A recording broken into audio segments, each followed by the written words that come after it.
150 বছরের টেস্ট ইতিহাসে শততম টেস্টে এতদিন সেঞ্চুরি করতে পেরেছিলেন মাত্র 10 জন।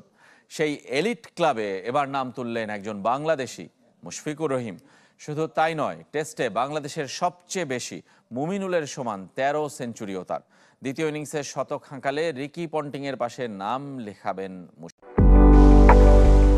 99 থেকে 100 মাঝে একটা রাত, নতুন দিন, স্নায়ুর চাপ ছিল ঠিকই, তবে অভিজ্ঞতা দিয়ে জয় করেছেন মুশফিকুর রহিম। শততম টেস্টে সেঞ্চুরি, এর চাইতে সুন্দর আর কি হতে পারত?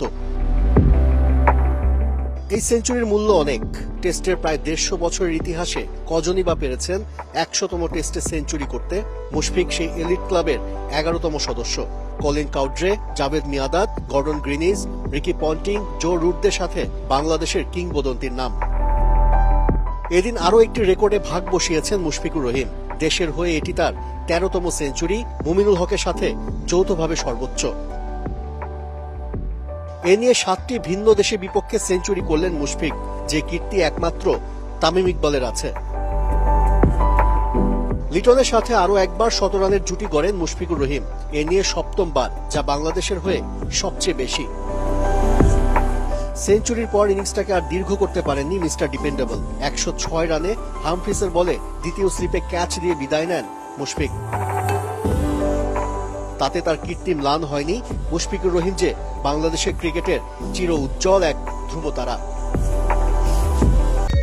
এদিকে ঢাকা টেস্টের সেঞ্চুরিটা ছিল মুশির ক্যারিয়ারের 13 নম্বর সেঞ্চুরি। মুমিনুল হকেরও টেস্টে সেঞ্চুরি 13টা, অর্থাৎ যৌথভাবে বাংলাদেশের পক্ষে সর্বোচ্চ সেঞ্চুরির মালিক এখন মুশফিকুর রহিম। চলতি টেস্টের দ্বিতীয় ইনিংসে মুশফিক আর মুমিনুল দুজনই পাবেন এককভাবে সর্বোচ্চ সেঞ্চুরির মালিক হওয়ার সুযোগ।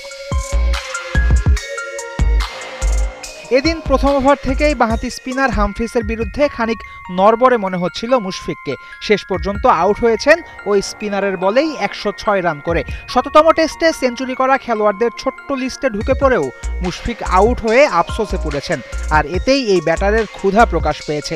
মুশফিকুর রহিমের এই ক্ষুধাটা অন্যদের ভেতর ছড়িয়ে গেলেই বাংলাদেশ টেস্ট ক্রিকেটে উত্তরোত্তর এগিয়ে যাবে।